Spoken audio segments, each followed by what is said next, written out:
კვლავ მოგესალმებით მეგობრებო, ეხლა ჩვენი მეორე სტუმარი, ესეც ქობულეთიდან ჩამოტანილი, ძალიან რომ მინდოდა მოპარვას რო ვაპირებდი და მერე ვითხოვე და მომწეს.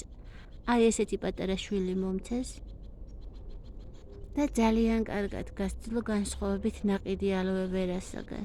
ეს იქვე შევამჩნიე, რომ სულ სხვა ძლიერი ფოთლები ქონდა, აი ძალიან სქელი და ულამაზესია. ცხოზე ისეთი ლამაზები ჩანს, ნაცრისფერ ქოთნებში, მეც ნაცრისფერ ქოთანში ჩავდგავია, ნაცრისფერ ქოთანში დევს და სანაპიროზე პატარა რესტორანი იყო და იმ ქალბატონმა მომცა, რაზეც უღრმესი მადლობა იმას. ვთხოვე რომ მოეცა პატარა ყვავილი, თავიდან უარი მითხრა და მერე დამედევნა მოეღო ლაფაზით და მომცა.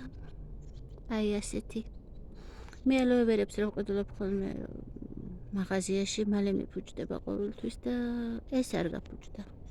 არა და პირიქით მეგონა რომ ზღვიდან ჩამოტანილი არ გაძლებს თქო. აი როგორი ლამაზია. ლამაზი და ძლიერი. ამასაც გადატანა უნდა, ამისთვისაც უკვე მაქვს ქოთანი და გადავსო. შეიძლება გაზაფხულამდე არ გადავიტანო და იყოს. აქაც პაწაწინა კალანხოეზის. კალანხოე ძალიან ადვილი მოსავლელია. ამასაც მოეწონა ჩვენი თბილისი და სიისეს ემშვენივრად. ახლა წასულისას მოურწყავ ყველა ყვავილებს. დანავა მოსწონს, ოდნავ რო გამოდის ნაზად ნისლი, იმას ვასხავ ხოლმე.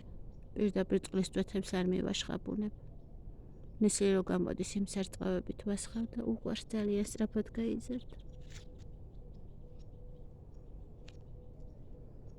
მადლობა მეგობრებო.